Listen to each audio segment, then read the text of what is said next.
자, 이제 10장입니다. 10장.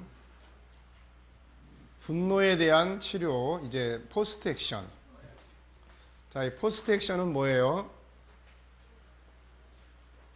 포스트 액션. 자, 프리 액션, 액션, 포스트 액션. 포스트 액션은 그렇게 잘해보려고 했음에도 불구하고 확 다 뒤집었어. 예. 예. 그렇게 잘해보려고 열심히 공부해가지고 외치고 맨날 그랬는데 막상 속 썩이는 사람을 딱 만나는 순간 싹 뒤집어졌어요, 이제. 그러면 이제 그 다음에 어떻게 해야 돼요, 이제? 아, 나는 역시 안 되는구나. 예. 그러고 이제 끝나버리면 안 돼요, 이게. 그래서 그 다음에 이걸 이제 해결을 해야죠. 해결을 해야 됩니다. 해결하는 과정이 또 이게 아주 중요해요. 지금까지 분노를 잘 해결하는 사람이 되기 위해서 필요한 프리액션과 액션에 대해서 살펴봤다. 본장에서는 액션 후의 상황을 정리하는 훈련인 포스트 액션에 대해서 정리하고자 한다. 그러니까 모든 일이 다 이와 같아요. 세상도 그래서 유종의미를 거둬야 된다. 마지막에 이 마지막 그 상황에 대한 액션 상태를 잘못 처리해 서로 분노가 폭발해 싸우거나 잘못된 상황으로 끝났다면 이제 다음에는 어떻게 해야 할 것인가? 상황 종료 뒤의 상황을 정리하는 것을 포스트 액션이라고 부른다. 많은 사람들이 1차 인간관계 실패해서 서로 화를 내고 싸운 뒤에 2차에서도 실패하는 경우가 많다. 네, 화해하지 못하고 더 증오하고 그래서 더 큰 문제나 사고나 문제로 발전하게 되고 쉽게 자기 현장으로 복귀하지 못한다. 그러므로 1차 관계를 실패했다 하더라도 2차에서 실패하지 말아야 한다. 2차에서 성공하면 합력해서 선을 이루게 된다. 하나님의 말씀은 이것을 잘 보여준다.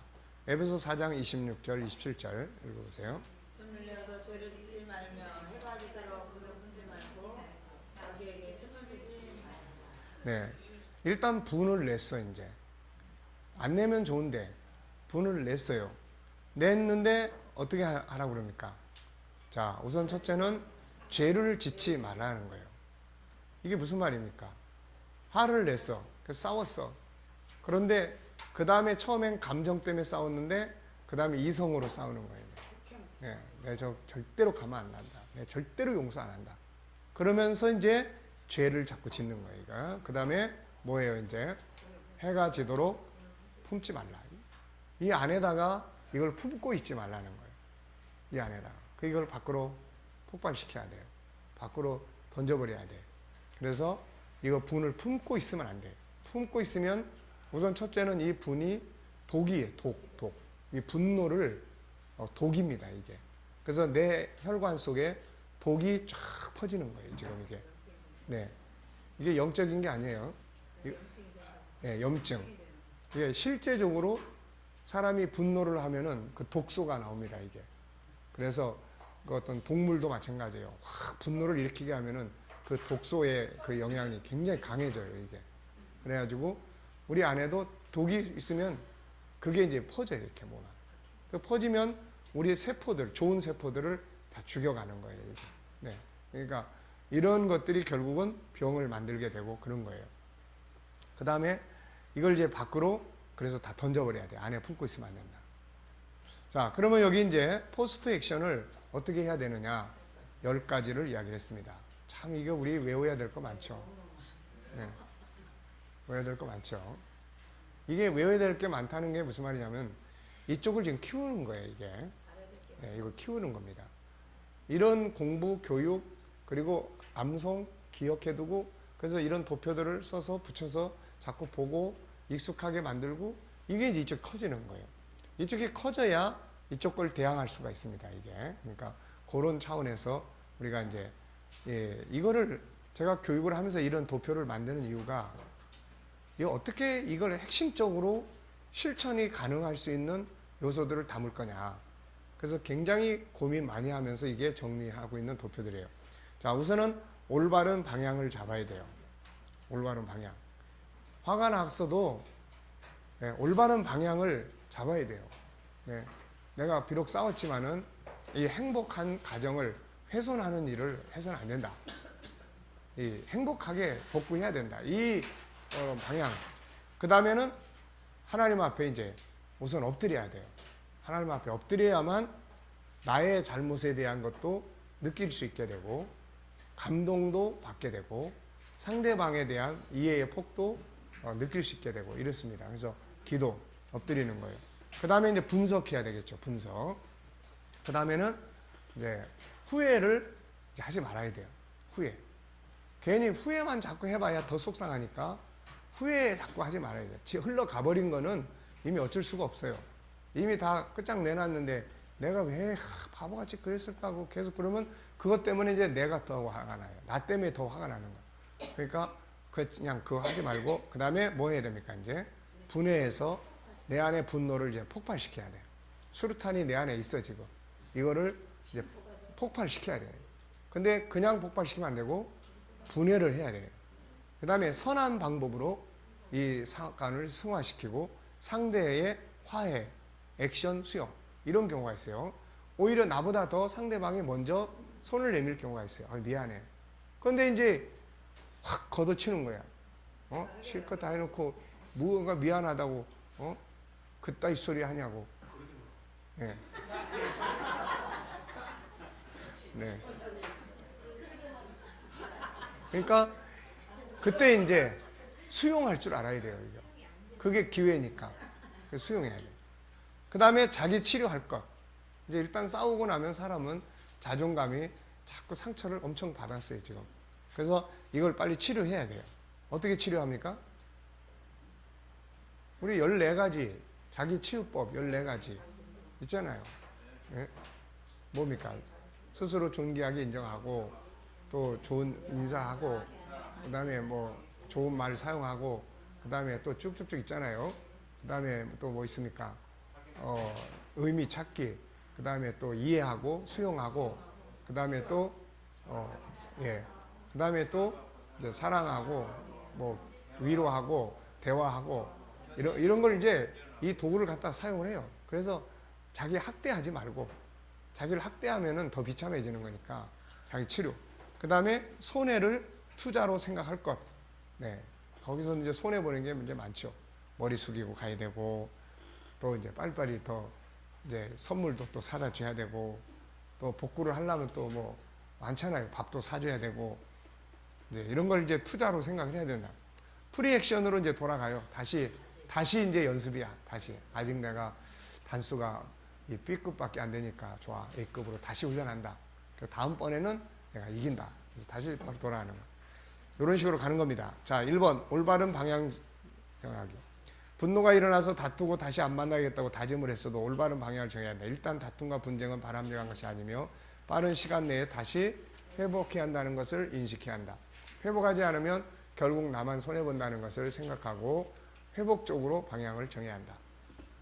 회복해야 된다. 이거를 방향으로 정하는 거예요. 부부관계라면 가정을 이룬 이유는 행복이라는 목표를 다시 기억해라. 직장이나 이웃 간의 관계에서라면 화평케 하는 것이 성공의 비결이라는 걸 기억해라. 합력하여 선을 만들어 보겠다고 하는 결심을 가져라. 상대방을 미워하고 더 증오한다면 2차 실패 가능성이 크고 2차 실패는 많은 걸 잃어버리게 합니다. 그러므로 문제가 발생한 뒤에는 회복을 위한 방향으로 방향을 정해야 한다. 엎질러진 물을 다시 담을 수는 없지만 빨리 닦아낼 수는 있다. 그리고 다시 물을 길어올 수는 있다. 사울 왕은 방향을 잘못 잡았어요. 다윗과 비교의 사건이 일어난 후 다윗을 포용하지 못하고 그를 증오하고 죽이는 쪽으로 방향을 잡죠. 결국 그의 인생은 실패합니다. 가인 역시 방향을 잘못 잡았어요. 동생과의 문제가 발생했을 때 그는 동생을 축하하고 자신을 돌아보고 반성하는 쪽으로 갔어야 하는데 동생을 시기하고 증오하는 쪽으로 방향을 잡았고 결국 망하고 말았어요. 그러나 요셉은 방향을 잘 잡았어요. 자기를 노예로 팔아버린 형제들에게 그는 분노하고 증오하는 쪽이 아닌 하나님의 뜻과 선을 행하는 쪽으로 방향을 잡고 결국 그는 승리합니다. 그러니까 우리가 그렇게 해놓은 다음에 방향을 어디로 갈 거냐. 절대로 가만 안 놔둔다. 이런 쪽으로 가면 이제 뭔 사건이 저질러지는 거고 그래 어차피 뭐 이렇게 됐지만은 이게 좋은 방향으로 내가 빨리 정리를 하자. 이러면 이제 이게 이제 좋게 해결이 될 수 있도록 가는 거예요. 그러니까. 자, 잠언 17장 14절 다 같이 읽어보세요.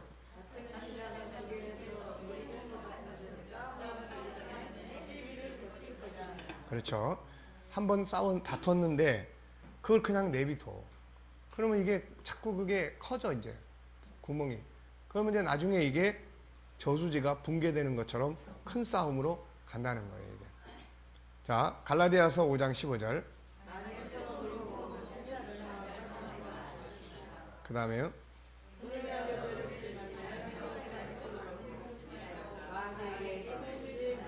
네. 자, 그 다음에 이제 하나님 앞에 엎드려라. 영적 시간이 필요하다. 기도의 시간이다. 인간의 감정이 식어지고 마음에 포용할 수 있는 힘은 사람의 힘으로 아니라 성령의 감동에 의해서 이루어지기 때문이다. 일단 인간 관계에서 문제가 발생했다면 하나님 앞에 엎드리는 것이 방법이다. 찬송을 부르고 기도를 하고 말씀을 묵상하다 보면 자기를 돌아보게 되고 상대방을 긍휼히 여기게 되는 이런 감동이 온다. 이혼하겠다는 젊은 여성도가 있었다. 내게 찾아와 더 이상 남편과 살기 싫어 이혼하고 싶다는 성도에게 이렇게 조언했다. 이혼 도장은 아무 때나 찍으면 되는 것이니까 일단 서두르지 말고 우선 하나님 앞에 한 달 동안만 새벽 기도를 나와보세요. 처음에 결혼할 때도 신중하게 기도하면서 했을 것 같은데 헤어질 때도 그 정도의 노력은 해야 하지 않을까요? 그 부인은 다행히도 순종했다. 그뒤 한 달 동안 새벽 기도에 열심히 참석했다. 그런데 한 달이 지나도 한참 지났는데 별 이야기가 없어. 어느 날 물어봤다. 아무개 성도님, 지난번 그 일 어떻게 됐나요? 무슨 일이요? 그거 이혼한다고 하셨잖아요. 그거요. 없던 걸로 하기로 했습니다. 기도하는 동안 분노의 감정, 미움의 감정이 사라지고 오히려 자기의 잘못을 보게 된 거죠. 그러므로 인간관계에 문제가 발생했을 때 가장 중요한 것은 하나님 앞에 엎드리는 일입니다. 요셉도 마찬가지예요. 성경에서는 분노를 다스려 성공한 사람으로 요셉을 소개할 만하다. 아마도 그처럼 분노할 일이 많이 있던 사람도 흔치 않을 거다. 그가 부딪혔던 상황들을 보자. 배다른 형제들에게 시기 질투를 받고 애굽의 노예로 팔리게 된다. 이런 상황이라면 얼마나 속에서 분노가 끓어올 수 있을까. 그리고 그는 이제 부잣집 아들에서 애굽 사람의 노예로 살기 시작한다. 아무 대가 없이 미래의 희망도 없이 살아갈 그의 삶 속에서 수많은 분노가 일어날 것이다. 엎친 데 덮친 거로 그는 보디발 장군 안에 유혹을 받을 때 그걸 거절하고 선하게 살려고 하다 억울하게 누명을 쓰고 감옥에 들어갔다. 이때 그의 심정이 어땠을까. 그리고 감옥에서 미래의 희망이 보이지 않는 생활로 인한 답답함과 인생에 대한 분노가 일어났을 것이다. 그런데 그는 이러한 모든 분노의 환경을 다스리고 결국 인생의 역전을 가져온다. 비법이 어디 있을까? 첫째가 신앙의 힘이다. 창세기 39장을 보면 하나님 여호와라는 단어가 8번 나온다. 하나님은 그의 희망이었고 힘이었고 위로였다. 그 앞에서 울었고 그 앞에 생각했다. 하나님은 왜 내게 이런 시련을 허락하셨을까? 이 속에 들어있는 하나님의 뜻은 뭘까? 이 속에서 사람에 대한 분노가 녹아들었다. 그리고 그 속에서 하나님의 뜻을 발견하게 된다. 자기 인생 속에 하나님의 커다란 뜻이 있다는 사실을 발견하게 된다. 이것이 사람에 대한 분노를 그치게 한 비결이었다. 자, 세 번째는 이제 분석해라. 인간관계뿐만 아니라 세상의 모든 일에 문제가 생겼다면 거긴 반드시 이유가 있다. 그래서 문제가 발생하면 그걸 후회하거나 증오하면서 그냥 두지 말고 해결하기 위해서 더 나은 방향으로 가기 위해 노력해야 하는데 그 중에 중요한 것이 분석이다. 이 사람들이 문제가 발생하면은 거기에 그냥 함몰돼 버려요. 그 상황 앞에, 그 감정 앞에. 지금 그 감정 앞에 막 매여 있을 게 아니고 빨리 분석을 해야 된단 말이에요. 지금 이게 왜 왔는지, 어떻게 왔는지, 그럼 어떻게 이걸 풀어가야 될 건지. 이게 분석이 되는 사람들은, 분석하는 사람들은 그 자리에서 빨리 빠져나올 수가 있어요. 이게. 근데 그 자리에서 계속 머물러 있는 거예요. 계속. 그러면 이게 나중에 이제 또 학습이 되고 또 그 다음에 이제 그게 뭡니까? 이제 조절이 안 되는 장애로 가고 이런 현상이 생기는 거예요. 이거. 자, 첫째, 분석을 해보니까 내가 잘못한 것 같아. 그럼 사과할 일이라면 어떻게 해야 됩니까? 용기 있게 빨리 사과를 해야 돼요. 네. 모든 문제의 원인이 상대방에게만 있는 것인가? 나는 정말 아무런 문제가 없는가? 깊이 생각해보면 인간관계가 깨지는데 1%의 작은 부분이라도 나의 역할이 분명히 있다는 것을 알 수가 있어요. 예수님은 이걸 뭐라고 말씀했습니까? 어찌하여 형제의 눈 속에 있는 티는 보고 내 눈 속에 있는 들보는 보지 못하느냐? 내 눈 속에 들보가 있거늘 어찌하여 네 형제에게 나로 내 눈에 티끌을 빼라 하느냐? 이 외식하는 자들아, 먼저 내 눈 속에 있는 들보를 빼고 그 후에 밝히 보고 내 형제의 눈 속에 있는 티를 뺄 수 있다. 그러니까 나도 영향을 미치는 거예요. 뭐 아무리 상대방이 잘못했어, 그래도 내가 관계 깨지는 일에 미치는 영향이 나한테도 1%가 됐든 10%가 됐든 있다는 겁니다. 이거. 그러니까 이런 부분들을 우리는 먼저 상대방이 90% 잘못된 것을 회개하기 전에 내가 먼저 10% 잘못된 것을 그거를 사과하는 거죠. 네, 이게 신속하게 자기 잘못을 사과하라. 주님은 이 문제에 대해서 이렇게 말씀했어요. 마태복음 5장 23절 이하 보면 예물을 제단에 드리다가 거기서 내 형제에게 원망 들을 만한 일이 있는 것이 생각나거든. 생각이 나면은 빨리 가서 예물을 그냥 놔두고, 네, 가서 먼저 어떻게 해요? 화목하고 와서 예물을 드려라. 이렇게 말씀하고 있는 거예요. 너를 고발하는 자와 함께 길에 있을 때에 급히 어떻게 하라? 사화하라. 더 일이 커지기 전에 빨리 정리하라는 거죠. 그렇지 않으면 고발하는 자가 너를 재판관에게 내주고 재판관이 너를 옥리에게 내줘서 너를 옥에 가두게 할까 염려하라는 거예요. 그러니까 이런 부분들을 우리가 이제 알아야 됩니다. 그래서 사과할 부분이 있으면 신속하게 자존심, 체면 뭐 이런 거 따지지 말고 하는 거죠. 성경의 인물 아비가일, 성경엔 요셉처럼 자기 안에 일어난 분노를 스스로 다스린 사람도 있지만 다른 사람의 분노를 녹아내리기 위해서 화를 면한 사람도 있는데 그 중에 한 사람이 아비가일이라는 여성이에요. 당시에 사울의 칼날을 피해 여기저기 도망다니던 다윗이 들에서 나발이라는 사람의 양떼를 치는 사람들을 만나면 그들을 보호해 주기도 하고 했습니다. 후에 그 지역을 지나가면서 이 나발이 사는 지역을 거쳐가는데 사람을 보내서 이 먹을 것을 좀 달라. 우리가 이렇게 했는데 이제 먹을 것을 좀 줬으면 좋겠다. 그거 보냈어요. 그랬더니 나발이 이 다윗을 이 나발이 아주 이름이 안 좋은 사람이에요. 아주 그러니까 어리석은 사람. 그러니까 이 나발이 다윗의 요청을 듣고서는 그놈이 어떤 놈인데 내가 그놈에게 먹을 걸 주느냐 그러고서는 그냥 무시해서 보내버렸네. 이 말을 들으니까 이게 다윗이 얼마나 화가 치밀어 올라요 이거. 그래가지고 이놈 가만 안 놔두겠다고 이제 죽이려 이제 갑니다. 그 소식을 이제 아비가일이 들었어요. 들었고서는 이제 아비가일이 벌써 이게 판단이 팍팍 오잖아요. 자기 남편이 평상시에도 그렇게 어리석게 행동을 했는데 이게 큰일 났다 이거. 그리고 먹을 거 준비해가지고 쫓아가가지고서는 이제 다윗에게 한번 이런 말을 합니다. 자, 그러면서 뭐라고 이야기하는지 한번 다 같이 읽어보세요. 내 영혼을 용서하여 주옵소서. 여호와께서 반드시 내 집을 위하여 든든한 집을 세우시리니 이는 내 집에서 여호와의 싸움을 싸우시며 내 죄의 일생에 내 집에 대한 하나도 찾을 수 없으리니 사람이 일어나서 내 주를 쫓아 내 주의 생명을 찾으며 내 주의 생명은 내 주의 하나님 여호와와 함께 생명사계 속에 쌓였을 것이요 내 주의 원수들의 생명은 물매로 듯 여호와께서 그것을 던지시리라. 여호와께서 내 주에 대하여 하신 말씀대로 모든 손을 내 주에게 내민다. 내 주를 이스라엘의 지도자로 세우실 때에 내 주가 몇 번이야? 그러니까 아비가일은 남편의 잘못을 자기 잘못으로 돌리죠. 그리고 다윗을 주라고 높입니다. 그를 선한 사람이라 높여요. 다윗이 이스라엘 지도자, 곧 왕이 될 것이라고 높입니다. 지금 그녀는 다윗 속에 있는 존귀함의 본능을 끌어내주고 있어요. 결국 다윗이 그런 말들을 쫙 들으면서 흥분이 이제 가라앉기 시작을 합니다. 이 분노의 감정을 이 아비가일이 이야기한 존귀함의 언어의 정보를 만나면서 다윗 속에 있던 분노의 감정이 변하기 시작을 합니다. 그리고 나서 사무엘상 25장 33절에 보면은 다윗이 뭐라고 이야기해요? 내 지혜를 칭찬할지며 내게 복이 있을지로다. 오늘 내가 피를 흘릴 것과 친히 복수하는 것을 네가 막았다는 거죠.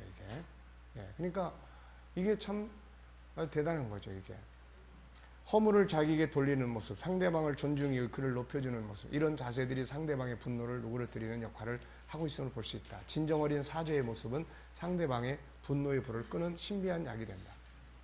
미안합니다 한마디 하면 끝날 일을 가지고 도대체 내가 뭘 잘못했냐고 이런 식으로 나오면은 이제 막 불길을 이제 키우는 거죠.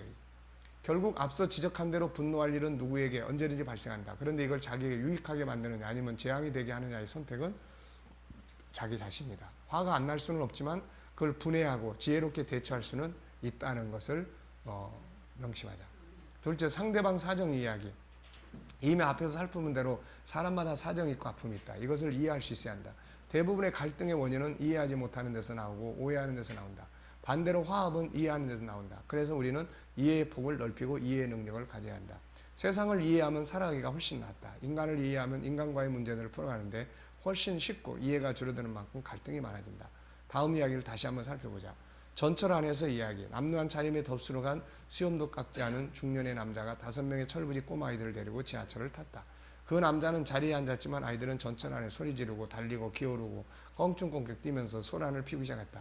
승객들이 눈살을 찌푸리며 그 아빠를 쳐다보고 눈치를 주었지만 그는 눈을 감고 앉아서 무슨 일이 일어나고 있는지조차 모르는 것 같았다. 마침내 한 여자가 더 이상 참지 못하고 일어나더니 그 남자에 가서 어깨를 건드리며 말했다. 이거 보세요. 아이들 좀 어떻게 좀 해보세요. 도무지 정신이 없어 견딜 수가 없군요. 그 남자는 멍하니 그 여자를 쳐다보더니 마침내 정신이 든 것처럼 말했다. 아, 죄송합니다. 하지만 방금 아이들 엄마 장례식을 치르고 돌아오는 길인데 아이들을 어떻게 야단을 쳐야 될지 모르겠군요. 자, 이 말을 딱 듣는 순간 이 사람의 감정은 조금 전의 감정과는 다른 감정이 딱 만들어져요. 어떤 감정이 만들어졌을까요? 예, 그 아주 그냥 그 야단치고 싶었던 애들이 갑자기 불쌍해져 버리기 시작하는 거예요, 이게.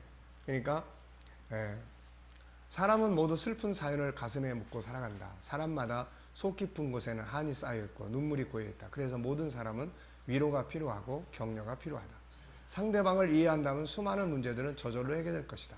상대방의 사정을 몰랐을 땐 분노했지만 상대방의 사정을 이해하고 나면 오히려 안타까운 마음이 드는 것이 사람의 마음이다. 상대방의 사정을 이해하고 그의 아픔과 상처를 이해하고 그가 가지고 있는 5가지 성품의 본능을 이해해보라. 자, 세 번째는 역지사지의 생각이 필요하다. 상대방의 입장에서 그 문제를 분석해보라. 내가 그였다면 그런 상황에서 어떻게 했을까? 필요하다면 그의 관점에서 볼 수 있도록 그가 처한 상황 앞에 서보라. 그러면 좀 더 그를 이해하고 이해할 수 있도록 문제 해결은 쉬워진다. 그래서 상담, 특히 이제 이 상담 이제 심리 상담학 속에서 게스탈트 같은 경우도 그렇고 이런 이제 이 뭡니까 역을 바꿔가지고 하는 그런 이제 연극들을 이렇게 해보게 되죠. 그러다 보면은 그걸 통해서 찍어서 보여주면은 이런 말을 당신이 들었을 때 어떤 느낌이 생기나요? 그러면 당신이 이런 말을 했을 때 상대방에게 어떤 느낌이 올 것 같습니까? 되게 기분이 나빴을 것 같습니다. 근데 자기는 잘 몰라요, 그거를. 상대방의 관점에서 한번. 상대방의 문제가 있었다면 용서해라. 적에 대해 보복하려 해서는 안 된다. 적을 상하게 하는 것보다 더 많이 자기 자신을 상하게 하는 결과가 되기 때문이다. 아이젠하워가 말했듯이 자기가 싫어하는 사람의 일 따위를 생각하는 데는 단 1분도 허비하지 마라. 상대방의 실책이라 해도 빠른 시간 내에 용서해야 된다. 그래서 자기가 잘못한 거는 사과가 필요하고 상대방이 잘못한 부분은 용서가 필요한 거예요, 이게. 물론 어떤 것은 시간이 필요할 때도 있죠. 용서는 그 사람을 위해 하는 게 아니라 나를 위해 하는 것이다. 그래야 그 문제를 빨리 정리할 수 있고 다음의 일로 갈 수 있다. 이 부분에 데일 카네기는 그의 인간관계론에서 다음과 같이 말하고 있다. 적을 증오하게 되면 적에게 힘을 주는 것이 된다. 보복은 상대방에게 상처를 주는 게 아니라 자기에게 해를 입히는 것이 된다. 고혈압에 시달리는 사람들의 개인적 특성의 하나는 원한이다. 원한이 만성화되면 만성적 고혈압과 심장병을 일으킨다. 그러므로 예수가 너희 원수를 사랑하라고 한 것은 단순히 올바른 도덕성만을 설명한 것이 아니라 20세기의 의학까지도 설명하고 있는 것이다. 그가 70번씩 7번이라도 용서하라고 하신 것은 사실상 우리에게 고혈압, 심장병, 위암, 스트레스 등의 예방법에 관해 이야기했던 것이다. 몇 년 전 카페를 운영하던 윌리엄 피케이버라는 사람은 요리사가 자신의 받침 접시를 사용해 커피를 마시는데 화가 치밀어 그것이 원인이 되어 죽었다. 검시관은 노여움의 발작에 의한 심장마비라고 단정했다. 증오와 원한은 주름살이 많아지고 굳어지게 한다. 증오는 음식을 맛보는 능력까지도 파괴시킨다. 원수를 갚으려고 너무 저기를 태우지 말라. 그 불에 너 자신이 먼저 타는 수가 있다. 스탠퍼드 대학의 용서 프로젝트를 운영하는 심리학자 프레드 러스키는 저서 대가 없는 용서에서 용서의 힘에 설명했다. 이런 것도 우리가 한번 프로그램화 해볼 필요가 있어요. 용서 프로젝트라는 거. 자, 쉽게 용서할 줄 아는 사람은 병에 잘 걸리지 않는다. 남의 실수를 비난하는 사람은 심혈관 질환이나 암과 같은 질병에 걸릴 확률이 높다. 적개심을 품고 용서를 꺼리는 사람은 혈압, 근육 긴장, 면역 반응에 부정적인 변화가 일어난다. 자신에게 해를 끼친 상태를 용서하려는 사람은 심혈관, 근육, 신경 조직의 문제가 적극적으로 개선된다. 용서할 줄 아는 사람은 스트레스를 적게 받고 스트레스로 인한 신체 증상이 적게 나타난다. 하버드 대학의 심리학자 조지 베일런트가 자신의 저서 영성의 진화에서 다른 사람을 용서하는 경험은 무거운 마음의 짐에서 해방된다는 의미일 뿐 아니라 문제를 해결했다는 즐거운 깨달음을 의미하기도 한다고 했다. 참으로 놀랍다. 하나님은 이미 이런 사실을 아시기에 용서와 사랑에 대한 많은 말씀을 주셨다. 마태복음 28장 21절 읽어보세요.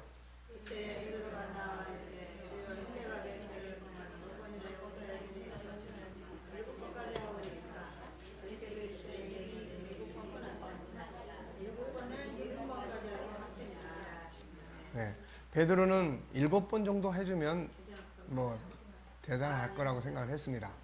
우리나라는 3-4번이면 되는 줄로 알죠.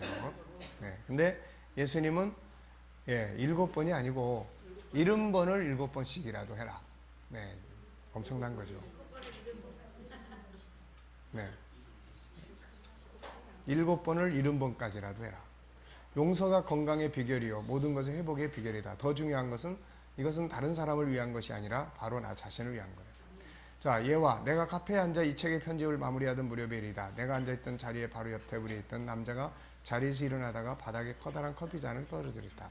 다행히 내게는 아무런 피해가 없었지만 커피가 온 사방에 쏟아지면서 맞은편 자리에 앉은 회사원의 바지와 서류 가방 곳곳에 튀었다. 자, 어떻게 하시겠습니까? 여러분들에게 이런 상황이 벌어지면. 네, 어떻게 하시겠어요? 아마 양복값 내놓으라고 그러겠죠. 양복값. 자, 회사원은 깜짝 놀라 자리에 일어났다. 양쪽 바지가랭이는 홀랑 젖어버렸고 서류 가방에 커피가 뚝뚝 흘러내렸다. 커피를 쏟은 남자의 얼굴은 벌겋게 달아올랐다. 그런데 회사원이 미소를 지며 이렇게 말하는 것이 아닌가. 네, 다 같이 읽어보세요. 앞으로 여러분도 그렇게 하시고 해보세요. 네, 네, 적어도 냄새는 참 좋네요. 네, 그러면 이제 분위기가 확 바뀌어지는 거예요. 내 바지에다가 마침 새 옷을 딱 입고 나갔는데 그냥 커피를 쫙 끼얹어 놨는데 예. 이게 뭐예요 지금 이 양반이 정신이 있어 없어 눈을 어디다가 대고 지금 하는 거야. 양복값 물어내 이 새 양복인데 예? 좀 깎아줘. 아 그래. 자 적어도 냄새는 좋네요.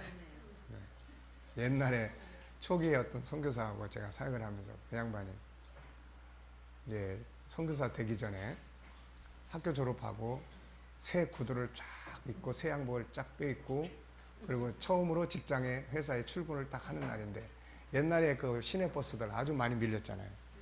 근데 이제 자기보다 앞서 올라간 웬 아가씨가 자기 구두를 그 빼쪽한 옛날에 그 빼쪽 구두 있잖아요. 그걸로 딱 밟아가지고 뺑 돌렸어. 그러니까 이게 이제 완전히 구두 망가진 거죠. 그래서 이 아가씨도 아 이거 뭐 큰일 났다고 딱 뒤돌아보고서는 아, 정말 미안하다고 막 그랬겠죠 이제. 그랬더니 이 양반이 딱 웃으면서 괜찮습니다. 딱 그랬어요.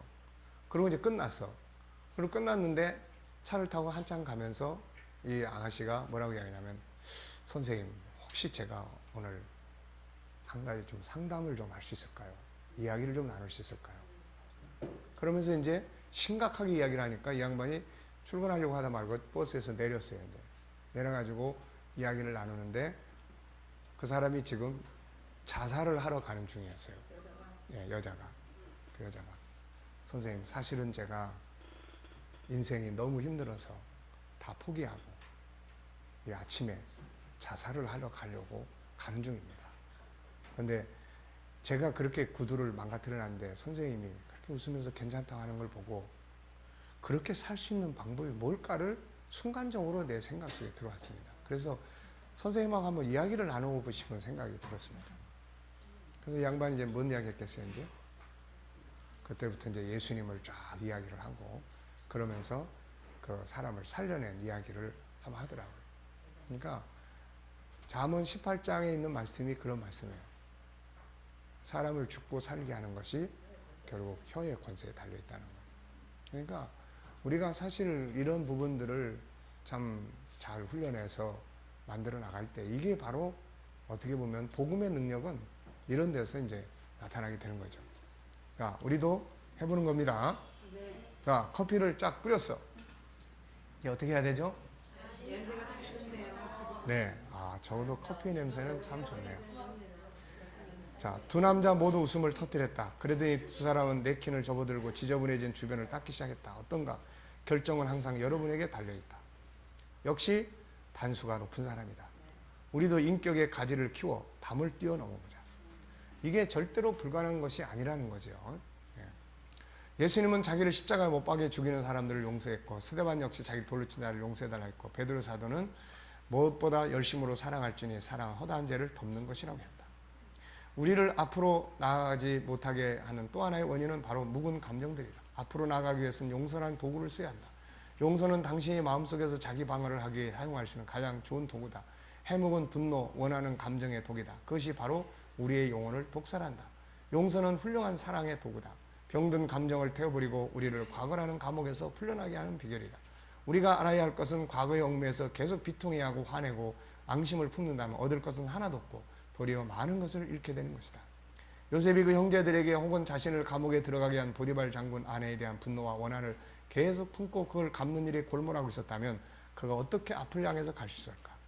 그래서 예수님은 70번씩 7번이라도 용서하라고 하셨고, 바울은 분을 내도 해를 넘기지 말라 했고, 해를 넘기면 그 다음 날이라는 나의 시간이 없어져 버리는 거예요. 부모든 형제든 당신을 힘들게 했던 사람들을 용서하라. 그들 때문에 소중한 나의 인생에 미래를 망칠 수 없지 않은가. 중요한 건 이것이다. 용서는 그들을 위한 게 아니라 뭐예요? 나를 위한 것이다. 자, 그 다음에 5번째는 복구할 것이 있으면 신속하게 빨리 해야 돼요. 망가진 것을 후회하기보다는 그것을 어떻게 복구할 것인가를 먼저 생각을 해야 합니다. 필요하면 멘토와 상담하라. 비용이 들더라도 빠른 시간 내에 복구가 필요하다. 복구를 위해 자존심, 체면 등은 내려놔라. 자, 크게 4번째, 후회는 무의미하다. 지나간 것을 가지고 후회하느라고 시간을 보내지 마라. 자, 나는 그 무렵 10대였는데 선천적으로 사소한 걱정이 많았다. 그래서 조그만 과실에도 오래도록 걱정하며 애를 태웠다. 시험 답안을 제출하고 나면 혹시 낙제하지 않을까 하고 걱정이 돼 잠을 잘 수 없었다. 나는 자신이 한 일을 다시 생각해내어 달리 그렇게 했더라면 좋았을까 하고 후회했으며, 내가 한 말을 되새기고 그 말이 서툴렀다고 후회했다. 그런데 어느 날 아침 우리 반이 과학 실험실에 들어서자 폴 브랜드 와인 박사는 책상머리에 우유병을 바라보면서 선생님께서 가르치는 위생학과 우유가 대체 어떤 관계가 있을까 의아하게 여기면서 자리에 앉았다. 그러다 그때 박사가 벌떡 일어나며 갑자기 우유병을 오물통에 쏟아넣더니 큰 소리로 말했다. 엎지른 우유를 후회해도 소용없다. 그리고 나서 박사는 우리를 오물통 있는 곳으로 오게 하여 깨진 병을 보였다. 잘 봐라. 나는 여러분의 일생의 기원을 기억해 주기 바란다. 밀크는 이미 엎질러져 하수구로 흘러가 버렸다. 자네들이 이제와 아무리 떠들고 후회 안 될 걸 한 방울도 되찾을 수는 없다. 그런데 조금만 주의하고 조심했더라면 우유는 엎드리지 않았을지 모른다. 그러나 이미 때는 늦었다. 이제 우리가 할 수 있는 것은 이런 일을 모조리 잊어버리고 다음 일로 옮겨가는 것이다. 이 조그만 실습은 입체 기하학이나 라틴어를 잊어버린 후 뒤에도 나의 머리에서 사라지지 않았다. 실제로 4년간의 고교 생활에서 이 이상으로 실용적인 생활 철학을 가르치는 사람은 없었다. 그것은 나에게 우유를 엎질리지 않도록 주의할 것, 만일 일단 엎질러져 하수도로 흘러가 버렸다면 완전히 잊어버리도록 가르쳐 준 것이다.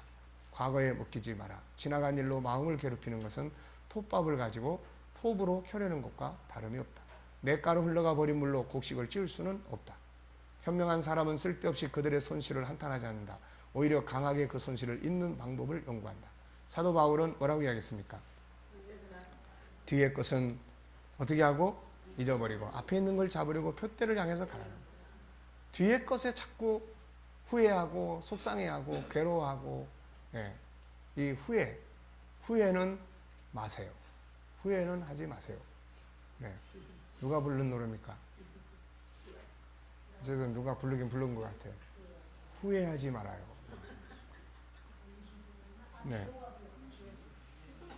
앞을 향해서 가야 돼. 왜냐하면은 우리의 시간은 달력은 시간은 기다려주지 않아요. 계속 가고 있어요. 근데 내가 이런 일에 묶여있고 매여있으면은 후회하고 계속 그러고 있으면은 내일이 와요. 모레가 옵니다. 근데 아무 대책이 없어요. 그냥 또 후회하면서 또 가는 거예요. 그래서 쓸데없이 이렇게 실수를 안 하려고 프리액션도 잘해야 되지만, 그 다음에는 일단 일이 터지고 난 다음에는 후회하거나 이런 것보다는 신속하게 앞을 향해서 갈 수 있도록 해야 된다는 거죠. 흘러가는 것들을 붙들고 후회하고 걱정하고 고민하는 거 어리석은 일이다. 지나간 상처들을 계속해서 부둥켜 안고 있다면 그 사람은 오늘도 아프고 내일도 아프고 계속 아픈 거예요. 그는 그저 지난날의 종이 되고 있을 뿐이다. 그것을 지난날의 중요한 경험으로 승화시켜라. 오늘에 필요한 도구로 삼아라. 중요한 건 과거가 아니고 오늘이고 내일이에요. 지난날에 어떤 상처가 있어도 오늘이 건강하게 사는 게 중요하고 내일이 행복하게 사는 게 중요하다. 그런 이야기예요. 자, 오늘과 내일이 불행해진다면 무슨 의미가 있는가? 과거는 불행했어도 그것이 오늘까지 내일까지 나를 불행하게 하는 요인이 되어서는 안 된다. 5번째, 올바르게 폭발시켜라. 무엇보다 자기 속에 쌓이는 상대에 대한 분노와 상처가 치유돼야 한다. 이걸 위해서는 속에 있는 독소를 토해내야 한다. 사람 앞에서보다는 하나님 앞에서 해야 한다. 이것이 그냥 남아있으면 화해를 해도 내 안에 독이 남아있으니 고통스럽게 한다. 우리가 용서해 그러잖아요. 근데 용서하라고 그래서 용서가 되는 게 아니에요. 이게 일단은 폭발이 돼야 용서가 됩니다. 이거 폭발이 돼요. 예. 그런데 그 폭발을 잘해야 된다는 거예요. 이거. 예. 폭발을 잘해야 되고 지속적 폭발이 되면 또 안 돼. 이거. 예. 그냥 남아있으면 화해를 해도 내 안에 독이 남아있고 고통스럽다. 성경이 이렇게 말씀한다. 자, 방법입니다. 시편 60편 8절 읽어보세요.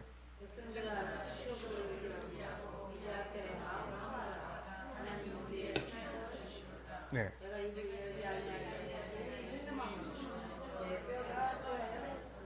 네. 시편 30편 3절에 내가 입을 열지 않을 때, 구번역에는 내가 토설치 아니할 때 이렇게 됐어요. 내가 토해내지 않을 때에 내가 힘들어. 안에 이게 이 감정 안에가 내가 너무 힘들어. 그래서 뼈가 쇠하여. 이게 심리적으로 아프고 이게 육체의 질병에 이게 영향을 강하게 미치는 거예요. 그래서 62편 8절에는 뭐라고 그랬어요? 그 앞에 마음을 토하라. 그래서 싸우고 나거나 누구의 감정이 있으면은 부르짖어야 돼. 일단 막 하나님 앞에 부르짖어야 돼. 이 속에 있는 게 막 다 쏟아져 나와요. 이게요, 성경에서 부르짖으라 부르짖으라 이게 왜 있는가는 우리가 이걸 심리학적 차원에서 분석을 해보면 더 쉽게 이해할 수가 있어요. 이게. 안에 있는 게 나와야 된다고. 이거 속에 담고 있으면 뼈가 쇠할 정도로 고통이 온다. 그래 이것을 토해내야 한다. 이걸 위해서 토해내는 기도, 부르짖는 기도가 필요하다. 분노는 독약과 같다. 독이 몸 안에 있으면 그것이 온몸에 퍼지게 된다. 그래서 다양한 정신적 질병들을 만들어내요. 그래서 분노를 안에 담아두면 안 되고 그걸 토해내야 한다. 그런데 한꺼번에 또 잘못된 방법으로 토해내면 폭탄이 된다.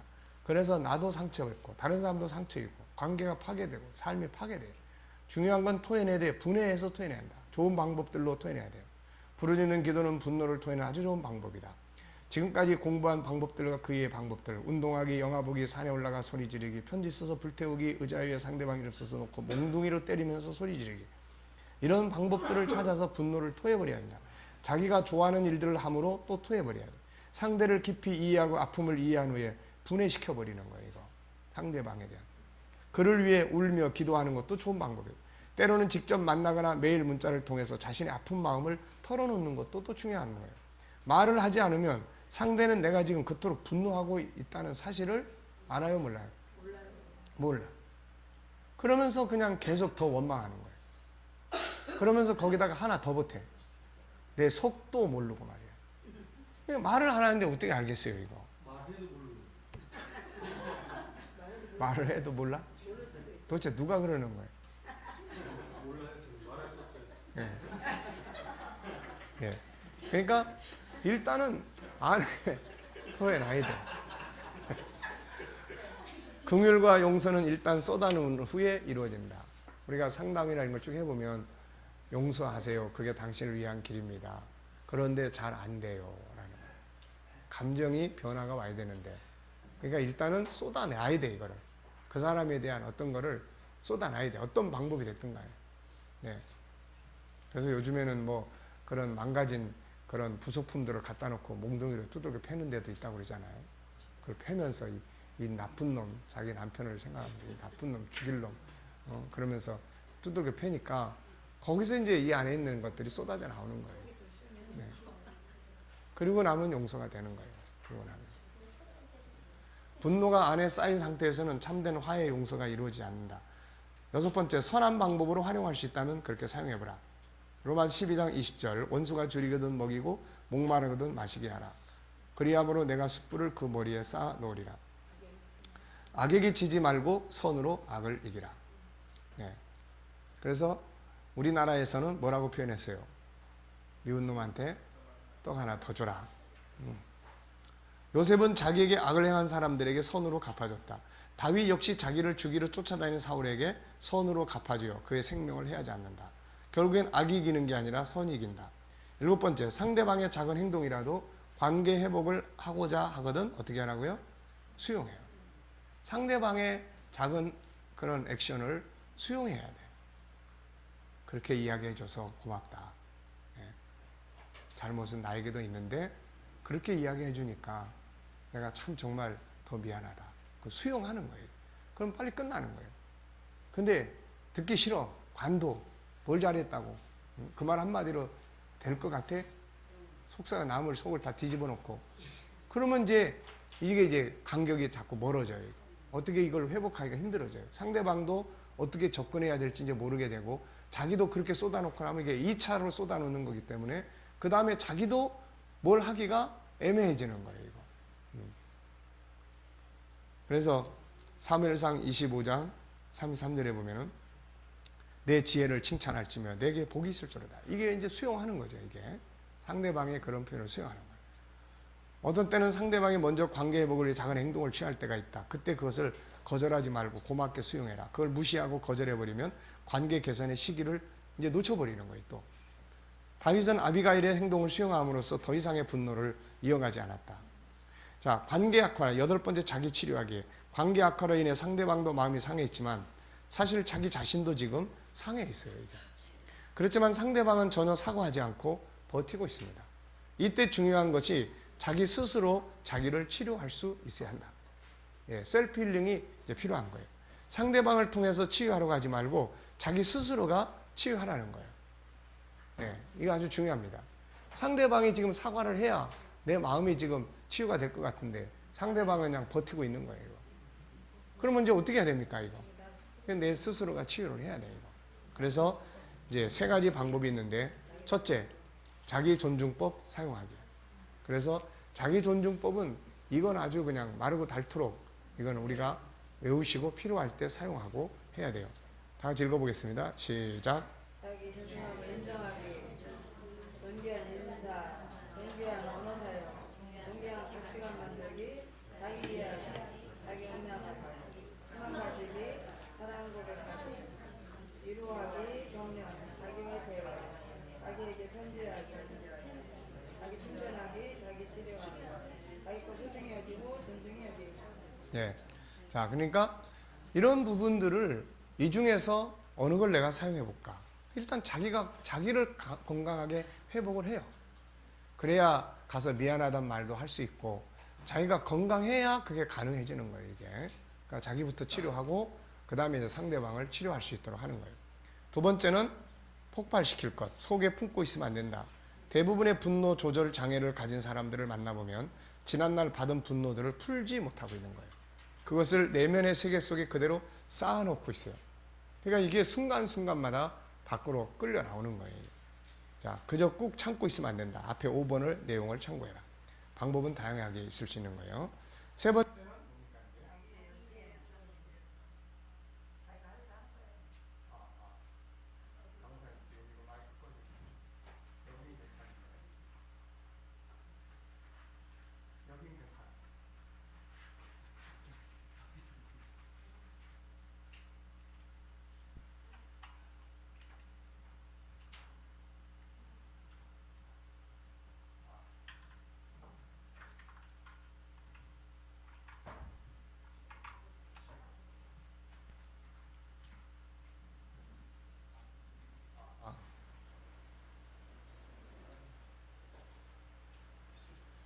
하나, 둘, 셋, 넷. 자, 3번째는 자기 일에 열중할 것. 예, 자기 일에 열중해야 돼요. 선한 일에 참여해 볼 것. 어떤 경우에는 속상하다고 일을 다 손에 놔버리는 경우 있어요. 그거 안 됩니다. 예, 그럴수록 자기 일에 몰두해야 돼요. 그러면 자기 치료가 돼요. 일을 하면서 소위 말하면 역동이라는 거, 어떤 움직임, 감정의 변화가 오기 때문에 예, 가만히 있지 말고. 요셉이 형제들과 보디발 장군의 아내로부터 받은 분노를 어떻게 해소시켰을까?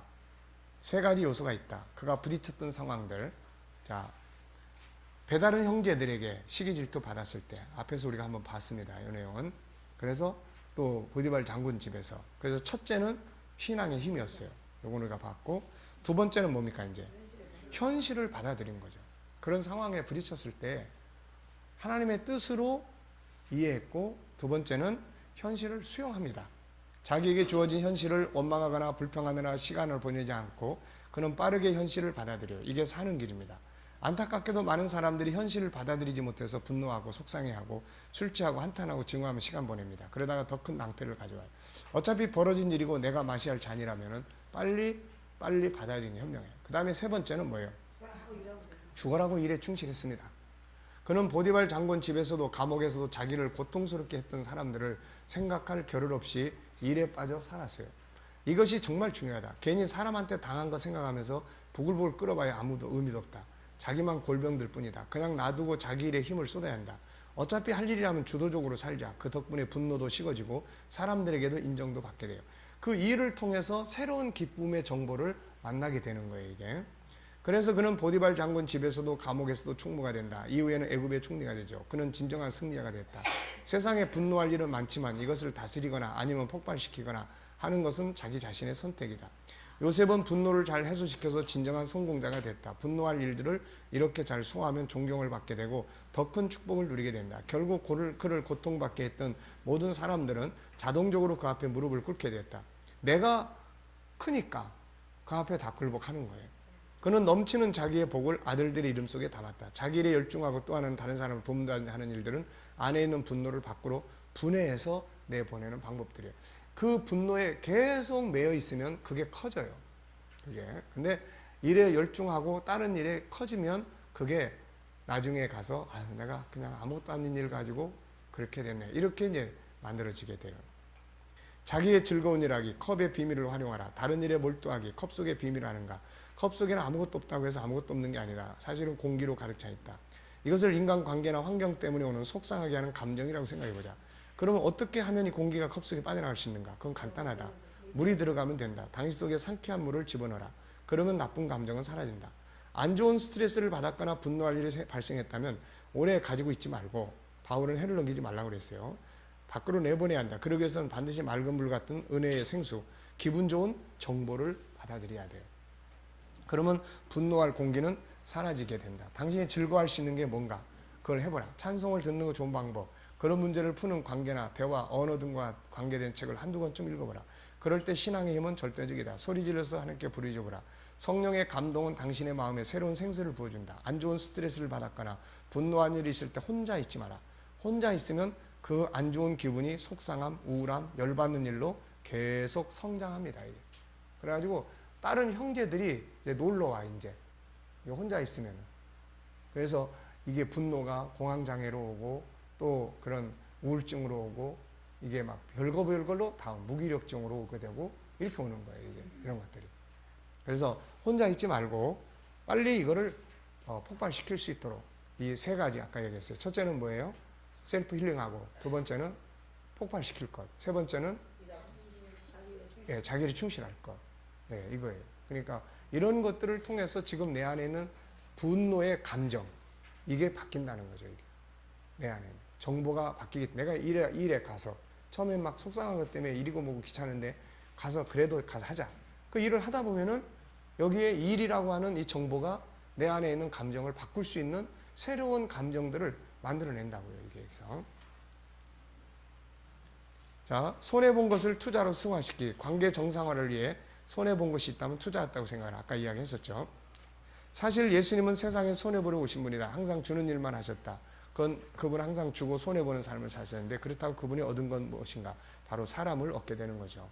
좀 억울하다고 생각할 때 예수님을 생각하고 그냥 짊어지고 가라. 그 다음 마지막 10번째는 뭐예요? 프리액션으로 돌아갈 것. 이제 앞으로는 2차까지 가지 않도록 하기 위해, 지금 우리가 1차에서 프리액션에서 액션에서 다 좋게 잘 했으면 지금 여기까지 우리가 공부하느라고 수고를 안 해도 되는 거예요. 그런데 행동의 액션에서 잘못돼 버리니까 지금 여기 와서 또 이거 이제 하게 되고, 만약에 여기서 2차로 또 잘못되면 더 이제 강한 이제 문제를 풀기 위해서 결국은 문제를 풀어야 된다고, 이게. 왜냐하면 이게 평생 나를 괴롭히고 나를 이게 안 좋게 만들기 때문에 풀어야 되는 거예요. 자, 프리액션에서 했던 거 5가지. 첫째는 뭐예요? 두 번째, 세 번째, 네 번째, 5번째. 네. 현실을 위한 기본 공식 4개가 뭐예요? 생각, 외치고, 행동하고, 네. 그러니까 이걸 아셔야 돼요. 생각을 외쳐서 이게 뇌에 강하게 입력이 되면 이것이 행동을 하게 만들어줘요. 근데 이게 빠지고 행동을 하려고 그러면 잘 안 돼요, 이게. 그러니까 항상 우리의 모순은 내가 생각하고 들은 거, 알고 있는 거를 행동부터 하려고 그러는 데서 안 되게끔 돼 있는 거예요, 이게.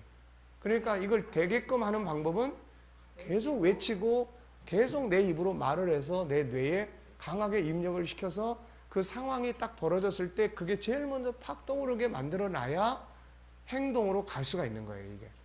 그러니까 이 원칙을 우리가 읽지 말아야 됩니다. 자, 182페이지로 가셔서 내가 분노할 때 팁 7가지. 시작. 분노 조절에 대한 의지와 준비, 상대방 상황 이해하기, 현장 앞에서 심장 호흡하기, 자기 정책 생각하기, 정신 차리고 말하기, 넘어선 안 될 선 지키기, 포스트 액션 잘하기. 상대방이 분노하고 있을 때 분노 조절에 대한 의지 준비, 공감, 숨겨진 사정, 감정 이해하기, 자기 정체성, 자기 장점 기억하고 상처받지 않기, 상대방 존중하기, 끌림에 부추 활용하기, 마술의 말 사용하기, 다른 생각하기, 감정 이동하기. 자, 외치기 해보겠습니다. 시작. 그렇죠.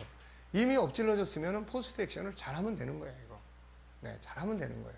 근데 자꾸 후회하고, 뭐 그냥 원망하고, 자꾸 그러고 가면은 이게 이제 2차에 실패하는 거예요. 1차 실패는 우리가 또 할 수 있지만 2차 실패까지 하면 이게 아주 더 골치 아파지는 거예요, 이거. 네. 자, 이해됐습니까? 네. 자, 10분간 휴식하겠습니다. 8분간 휴식하겠습니다.